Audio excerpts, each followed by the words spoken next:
सुनाओ Broadcom group. अब देखिए 10 रुपए 25 पैसे पर क्लोजिंग तो हुई थी, बट ओपन होने का नाम नहीं ले रहा है। Hi, this is Dev and watching traders diary. And समझते हैं कि कितना इस मैटर को लेकर डेट्स आ चुकी हैं और ये मामला कितना आगे तक बढ़ने वाला है, क्योंकि यहां पर कितनी देर होनी है ये एक अनुमान लगाइए, ना कि कितना जल्दी होना है ये अनुमान लगाए।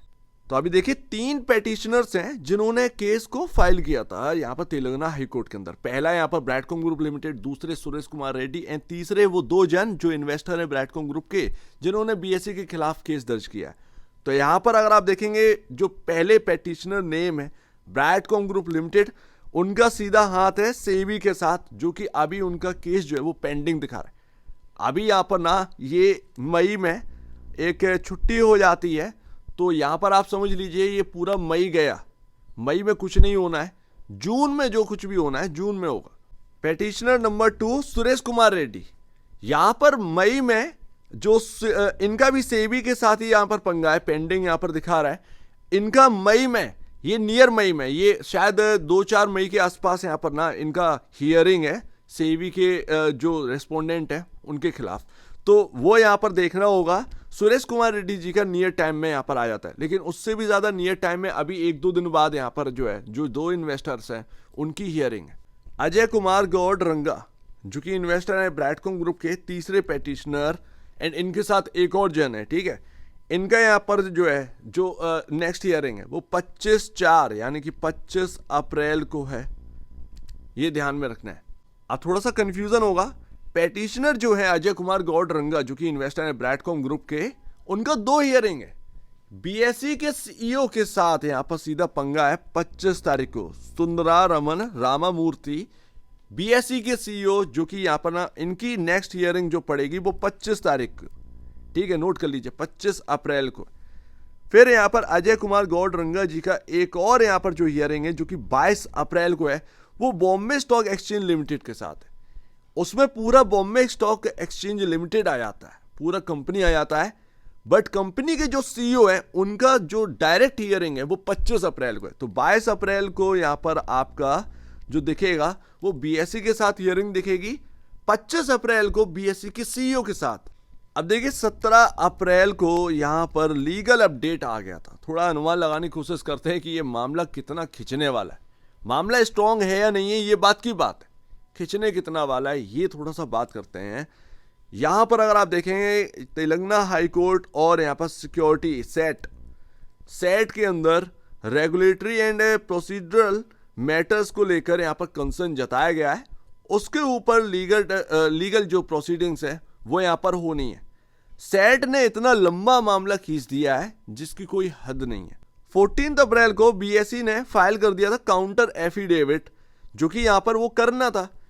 भाई यहां पर एनएसई रेडी है। एक बस प्लस पॉइंट यहीं पर है ब्राडकॉम ग्रुप के निवेशकों के पास कि एनएसई ने यहां पर ना पूरा तरीके से कंफर्म कर दिया कि भाई आपका यहां पर लिस्टिंग हो जाएगी।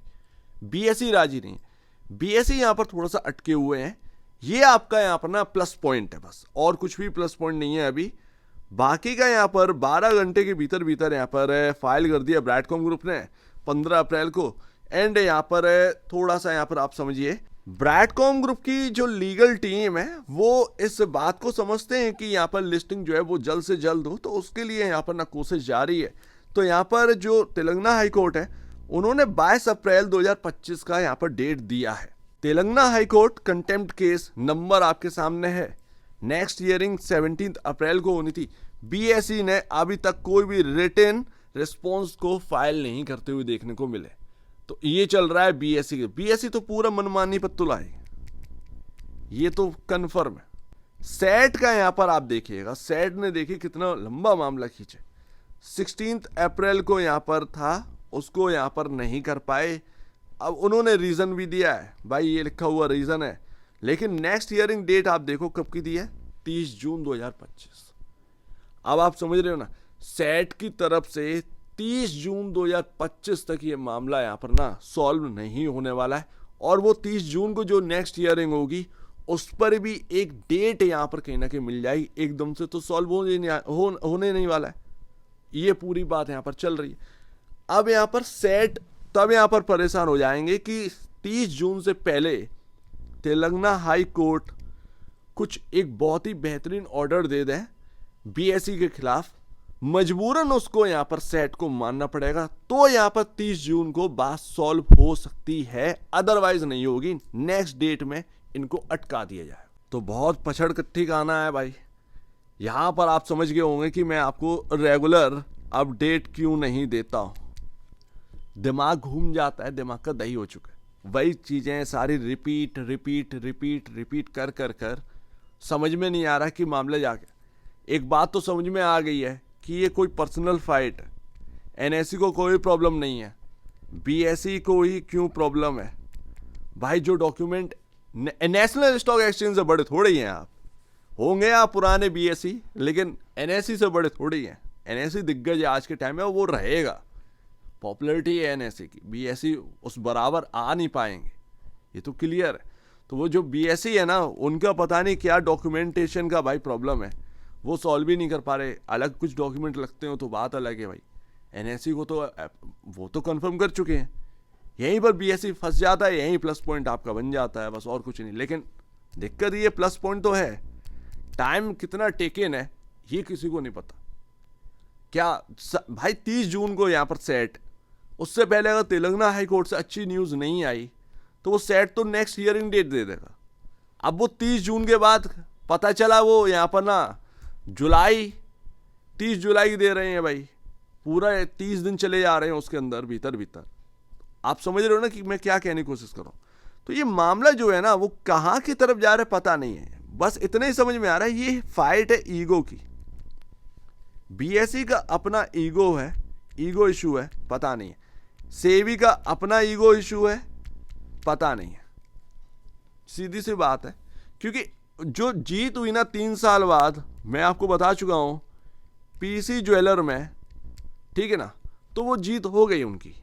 3 साल बाद कोर्ट ने, सुप्रीम कोर्ट ने यहां पर फैसला लिया था, उसके बाद यहां पर यही करार किया था कि सेबी गलत है और सेबी का यहां पर जो रेगुलेशन का यहां पर ना चल रहा है हिसाब, वो बिल्कुल गलत है।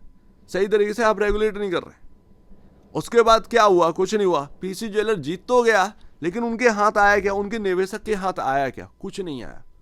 तो मैं वही बता रहा हूँ। हाँ, हालांकि पीसी ज्वेलर जैसी हालत नहीं है अपनी कि भाई डेट से लदी हुई कंपनी है, ठीक है ना, और अभी तक डेट एकदम से चंद्रमा पर पहुंचा जा रहा है जिसकी वजह से कंपनी कभी भी कोलैप्स कर सकती है। ये सारी चीज़ें नहीं। कोलैप्स तो कभी भी कर सकती है, बिकॉज ऑफ ना तो सीईओ है ना सीएफओ है, भाई कौन है? कोई नहीं है। समझ रहे हो ना? कोलैप्स तो अभी हो सकता है, लेकिन कम से कम वो कोलैप्स से हम पीसी ज्वेलर जैसे कोलैप्स पर नहीं। इतनी सी बात। मेरा कहना यही है, बुद्धि ना लगाओ, प्लस पॉइंट आपके हाथ में है, लेकिन टाइम कितना लगेगा पता नहीं। अब दूसरी चीज़ों पर ध्यान दीजिए। ये एक ईगो फाइट है, ये पचड़ा बहुत खतरनाक, ये ईगो फाइट।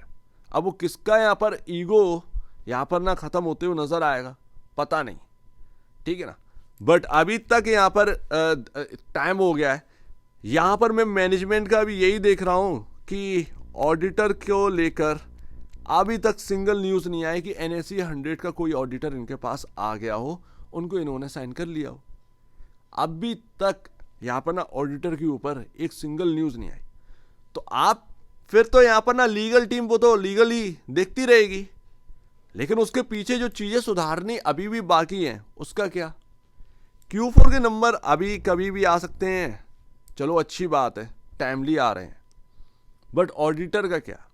मेन किसी कंपनी के अंदर ऑडिटर होता है, जब वो कंपनी को छोड़कर जाता है सडनली स्टॉक 10% का लोअर सर्किल लगा देते हैं, आपने देखा। जब अच्छा ऑडिटर आता है तो एक भरोसा आता है स्टॉक के अंदर। समझ रहे हैं ना बात? तो ये सारी चीज़ें, कुछ मैनेजमेंट का भी अभी फॉल्ट चल रहा है, और बाकी तो इन लोग का भाई बीएसई का ईगो पता नहीं कहाँ पर है। क्या समझ रहे हैं ये अपने आप को समझ से बाहर है। अभी तक तो बीएसई के सीईओ ने जवाब भी नहीं दिया है, तो ये उनका साफ सी बात है ईगो दिखा रहा है। लेकिन ये ईगो ज़्यादा दिन तक रहेगा नहीं, टेंशन मत लीजिए। बीएसई खुद ही यहाँ पर ना फाइनेंशियली दिक्कतों में आएंगी अभी, क्योंकि पूरा मार्केट में जो सेबी ने नियम कानून बना रखे हैं उससे यहाँ पर ना ब्रोकरेज कंपनी तहस नहस हो रही हैं, उनका बिजनेस मॉडल तबाह हुआ। अब टाइम है बीएसई का, कर लो एनएससी बीएसई वर्सेस। तो ये पूरी बात है। अभी इनका जब फाइनेंशियल बिगड़ेगा इन्हें समझ में आएगा कि भाई स्टॉक गिरते हैं तो कैसा लगता है। अभी क्या है, चंद्रमा पर झूल रहे हैं ये, अभी जब स्टॉक्स टूटेंगे तब इनको समझ में आएगा कि भाई होना क्या।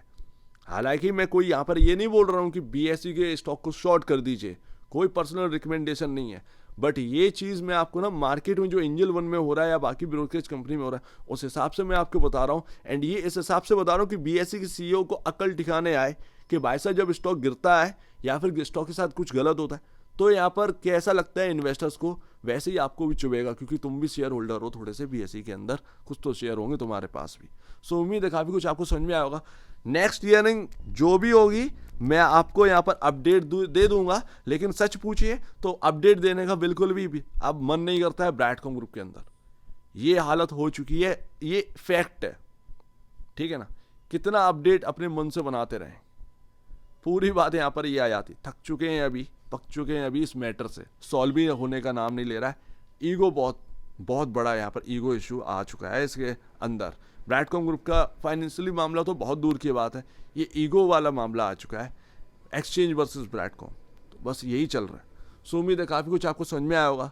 हालांकि BSE के लिए मैंने कुछ भी नेगेटिव पॉइंट ऐसा नहीं बोला है कि आप यहाँ पर कुछ ले बैठे, ठीक है ना, ध्यान रखिएगा, कोई पर्सनल रिकमेंडेशन नहीं है, मैं सिर्फ एक वैसी बात बता रहा हूँ एज अ इन्वेस्टर कि कैसा फील होता वाली बात। सो उम्मीद है काफ़ी कुछ आपको समझ में आया होगा। एक बार निवेश से पहले या बेचने से पहले अपने ब्रोकर एडवाइस से जरूर सलाह लीजिएगा, या खुद की स्टडी करेगा, उससे बेहतर कुछ भी नहीं है, खुद की स्टडी मस्ट है। तो आप दीजिए मुझे वीडियो देखने के बहुत धन्यवाद दोस्तों।